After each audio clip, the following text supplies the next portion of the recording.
안녕하세요. 주말 만드는 취업 비법들 준비했습니다. 오늘은 교통 관련된 공공기관에 대해서 좀 알아보려고 합니다. 제가 생각하는 주요 이슈들도 먼저 말씀을 드리려고 합니다. 석유공에서 적자가 엄청 지속되고 있다라고 들으셨다고요? 맞는 얘기입니다. 지금 적자 엄청 많아서 걱정이 많을 겁니다. 지금 석유공 적자가 많이 지속되고 있죠.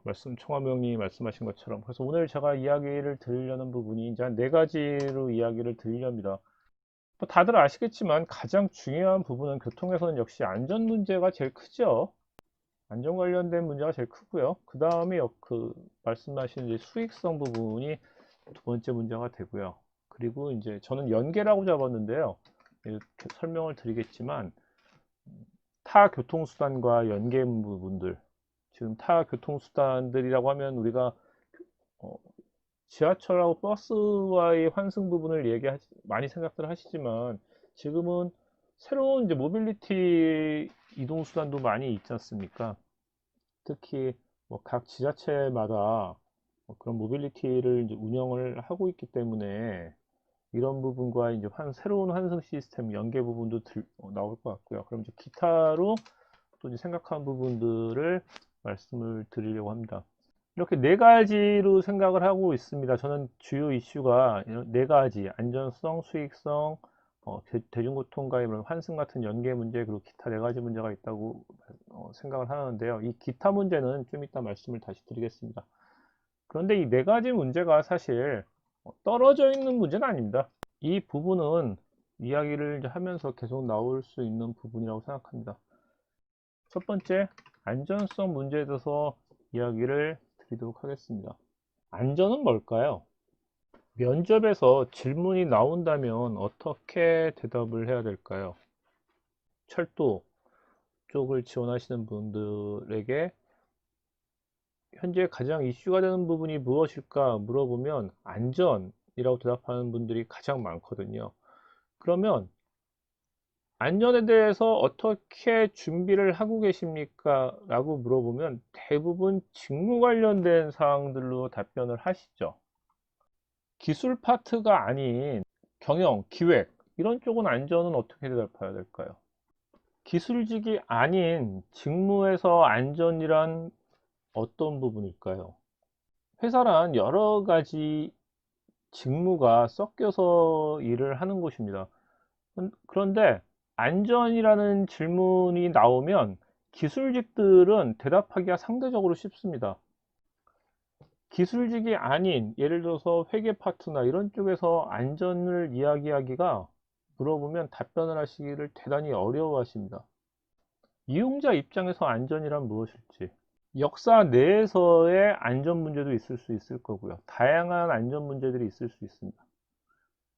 제가 오늘은 그래서 간단하게 예를 하나 드리고 싶은 부분은 4차 산업혁명과 관련된 사항에서 검토한 안전이라는 문제로 좀 말씀을 드리고 싶은데요.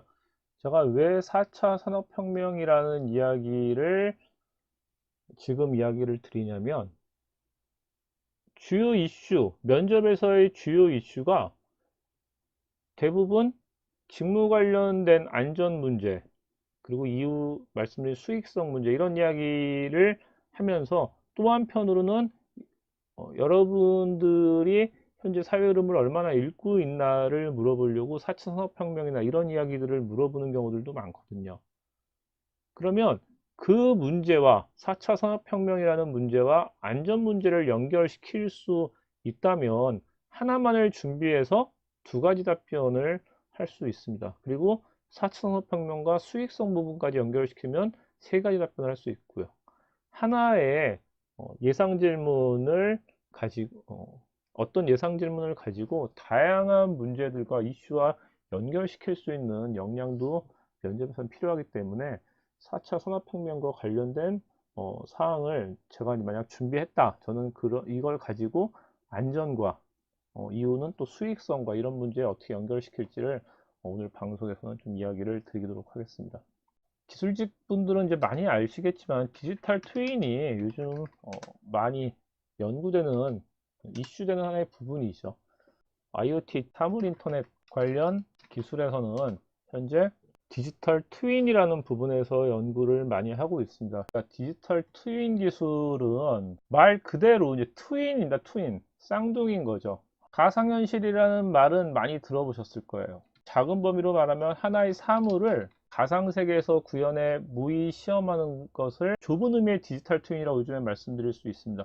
먼저 어떤 기계를 만들어서 예를 들어서 교통 관련된 곳이라면 차량을 먼저 열차를 만들어서 그 열차를 시험하는 거죠. 그렇게 되면 비용이 많이 들기 때문에 이제 가상현실에서 하나의 사물을 만들어서 시뮬레이션 하는 거죠. 영화에서 이런 장면도 많이 보지 않습니까? 하나의 시뮬레이션 가상현실에서 소프트웨어적으로 물론 어떤 것들을 만들어서 하는 것들을 많이 봤지 않습니까? 근데 이제 이 범위에서 좀 더 확장돼서 실제 도시와 같은 모형을 구축해서 도시 행정을 테스트하는 것까지 현재 디지털 트윈 기술을 연구하고 있습니다. 우리가 가상 세계에서 도시를 만들고 인구, 그리고 기업, 교통 이런 부분들을 전체를 시뮬레이션 해서 테스트를 하는 거죠. 여러분들이 많이 하는 게임과 비슷하다고 할 수도 있지만 사회 시스템들을 적용해서 하나의 테스트를 하는 겁니다. 이런 기술들을 디지털 트윈이라고 하고 있습니다. 현재 발전사, 정유공장, 정유사, 그리고 코레일이나 여러분들이 지금 지원을 하시려는 각각 교통공사들, 철도공사들, 도시공사, 도시철도공사, 교통공사 이런 부분의 사업계획서를 보시면 현재 디지털 트윈 기술을 계속해서 연구하고 있습니다.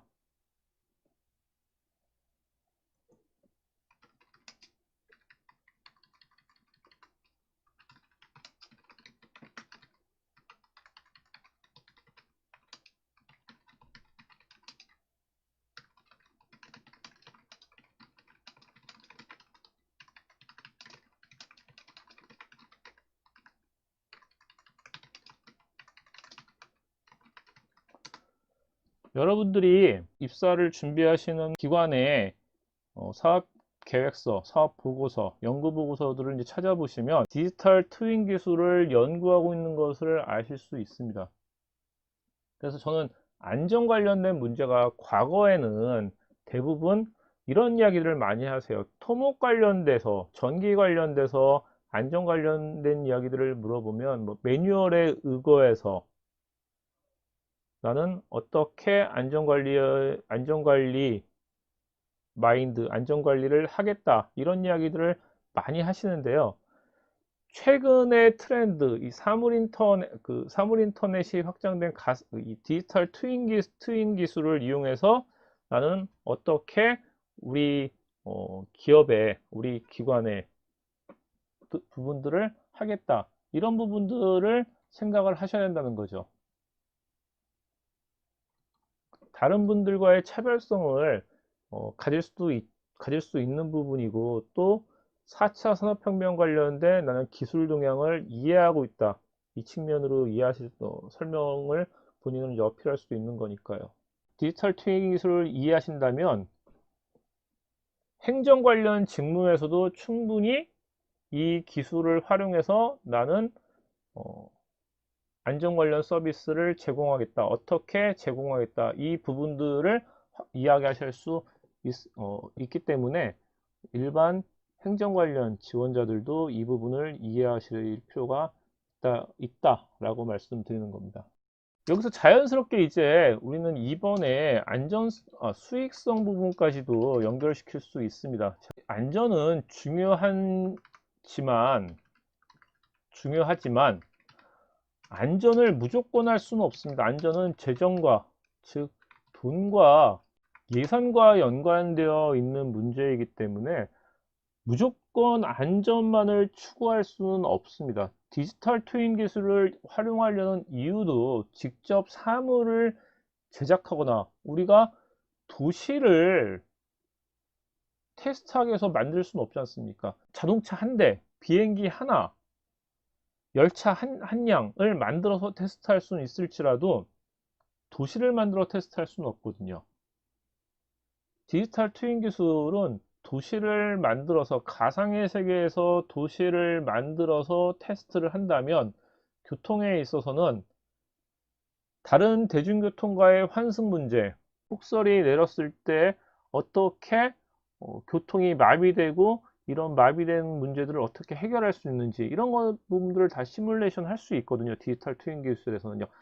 훨씬 더 예산을 줄이면서 적은 예산으로 과거에 비해서 할 수 있기 때문에 이 기술이 수익성과도 연관되는 문제라고 말씀드릴 수 있는 겁니다. 그럼 지금까지는 디지털 트윈 기술에서 안전성 관련돼서 말씀드리면서 잠깐 수익성 얘기를 했다면 지금은 이제 좀 다른 수익성 이야기를 하겠습니다. 청화무 형님께서 석유공이 지금 상당히 많은 적자에 시달린다고 말씀하셨는데요. 지금 교통 관련된 공사들이 적자에 시달리는 이유가 무엇일까요?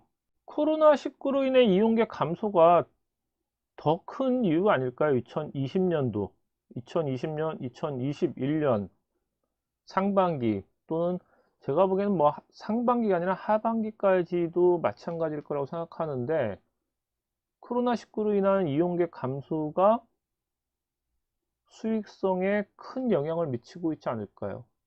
그런데 문제는 코로나19로 인해서 이용객이 감소하면 고객 만족도로 연결돼서 불만이 높아지고요. 불만이 높아지면 이용객이 다시 감소합니다. 이용자들이 대중교통이 아닌 다른 교통수단을 이용하는 거죠. 자가용을 이용한다던가 다른 교통수단을 이용하고 그러면 다시 수익성이 감소하고요. 수익성이 악화되면 가장 문제는 역시 안전 관련 투자가 감소하는 거죠. 안전 관련 투자가 감소되면 안전 문제가 다시 나올 거고 이러면 다시 또 고객들은 또 줄어들 거고요. 이용객은 또 감소하고 이런 악순환들이 계속해서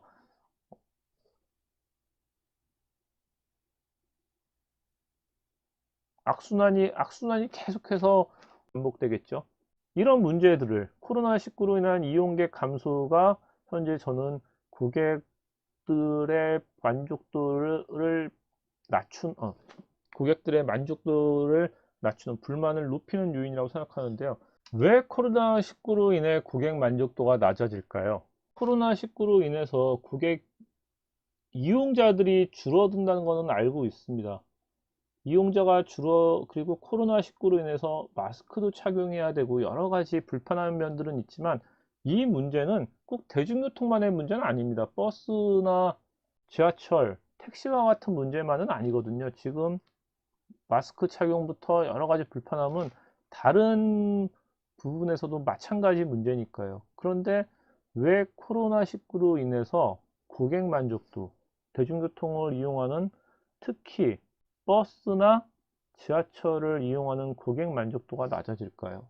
고객 만족도가 낮아진 이유는 저는 여러 가지가 있지만 제가 오늘 말씀드렸던 부분은 코로나로 인해서 현재 운영 시간 자체가 축소되고 있습니다. 정부 그리고 각 지방자치단체는 코로나를 확산을 막기 위해서 대중교통을 이용을 자제하라고 하거든요. 그런데 대중교통을 이용하는 분들이 꼭 저녁에 술을 먹고 나서 대중교통을 이용하는 건 아니거든요. 늦게까지 회식을 해서 대중교통을 이용하는 분들만 있는 건 아니지 않습니까? 내가 나의 업무의 특성상 늦게 끝날 수도 있고 또는 다른 분들이 일을 종료하고 나서 해야 되는 업무에 종사하는 분들도 있을 수 있고요. 우리가 쉽게 말해서 사회 소외계층이라고 말씀드리는 그 사회에서 소외계층이라기보다는 그 노회찬 의원이 말씀하셨던 버스와 같은 정말 남들이 일하기 전에 새벽에 출근하거나 남들이 일하고 나서 저녁에 일을 하시는 분들이 대중교통을 더 많이 일할 수 있거든요. 이런 분들이 이용하는 대중교통의 그 운행이 지금 축소되고 있습니다. 대중교통 운행 시간이 축소되고 있기 때문에 그분들이 대중교통을 이용하기 되게 어려워지는 거죠. 그러면 이분들은 그에 따른 불만이 높아질 수밖에 없습니다.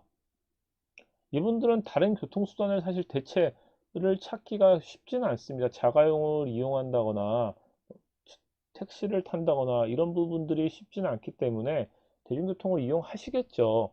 그렇지만 그에 대한 불만들은 많이 높아질 거라는 거죠.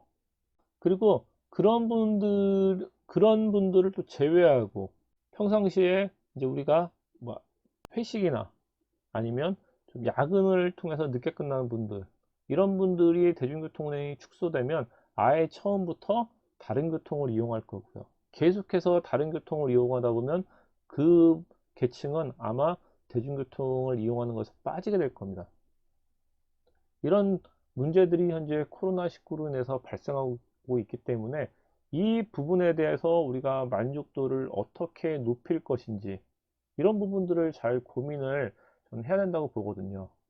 대중교통을 이용하기 어려운 시간대에 어떻게 이분들에게 대중교통을 잘 이용하게 할 수 있는지를 한번 생각해 보시는 게 이 문제에서 이번에 수익성 관련된 문제에서 하나 필요하다고 봅니다. 제가 지금 수익성 문제에서 두 가지를 말씀드렸습니다.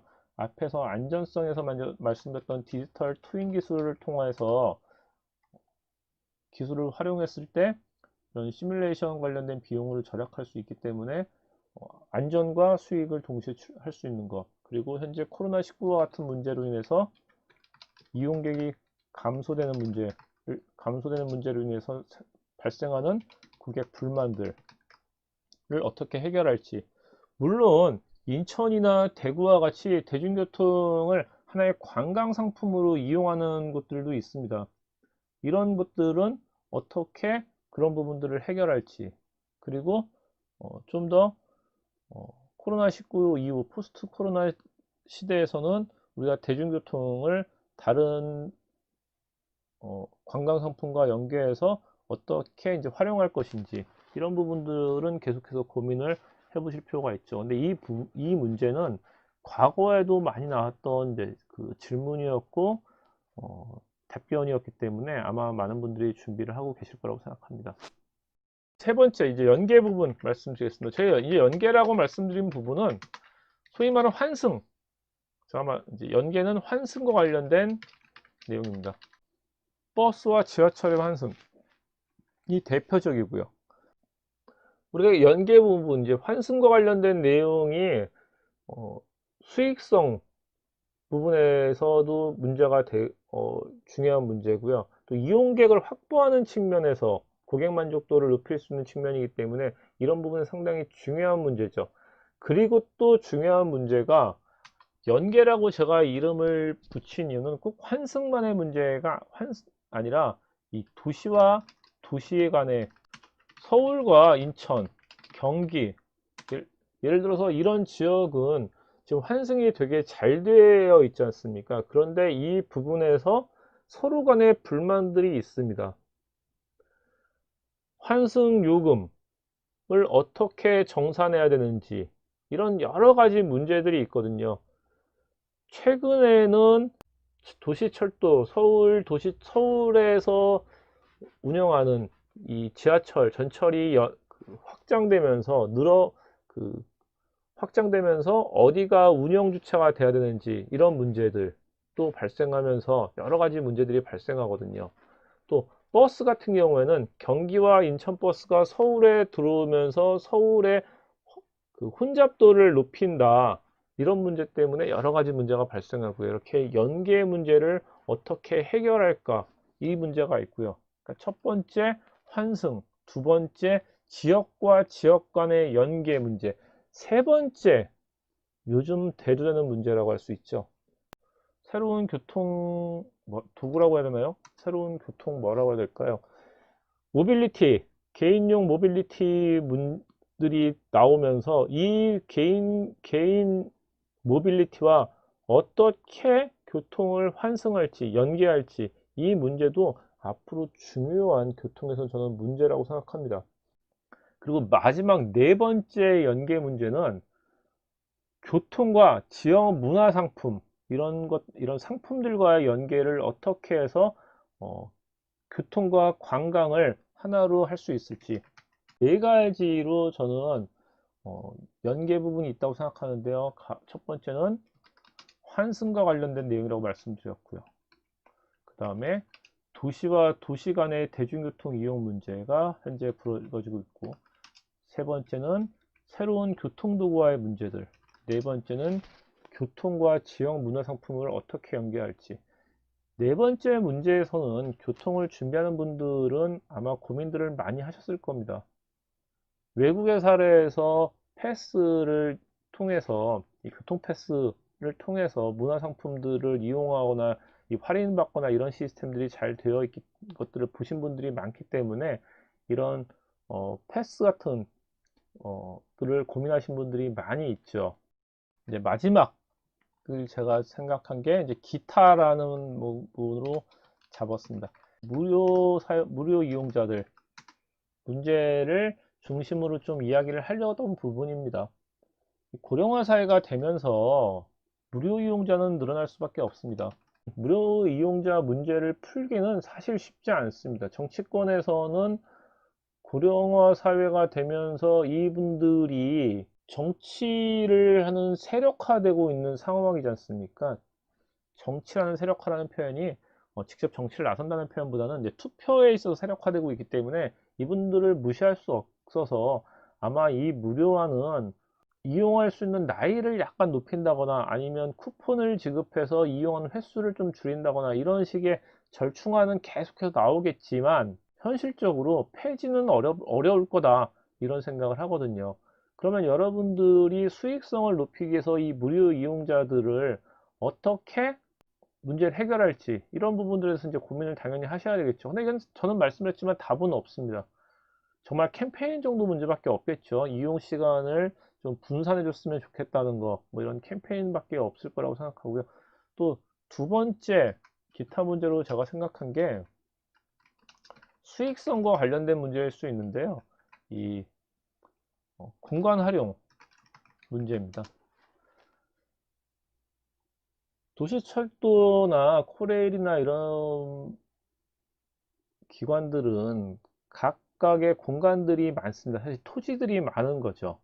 토지들이 많기 때문에 그 공간들을 어떻게 활용할지 최근에 보시면 철도에서 가지고 있는 이 상가들, 지하 상가들이 폐점을 하고 있습니다. 이런 폐점하면서 이 공간들이 없어지거든요. 이 공간들을 다양하게 지금 수익화 모델로 고민을 하고 있습니다. 여러분들도 이 수익화 모델을 어떻게 할지 이 부분은 여러분들과 이 스타디를 하다 보면 정말 아이디어들이 많이 나오거든요. 그래서 여러분도 내가 현재 그 지하철의 이용자들이 줄어드는 문제하고는 상관없이 소비 패턴이 바뀌면서 과거와 같이 쇼핑이 오프라인이 아닌 온라인으로 변경되지 않습니까?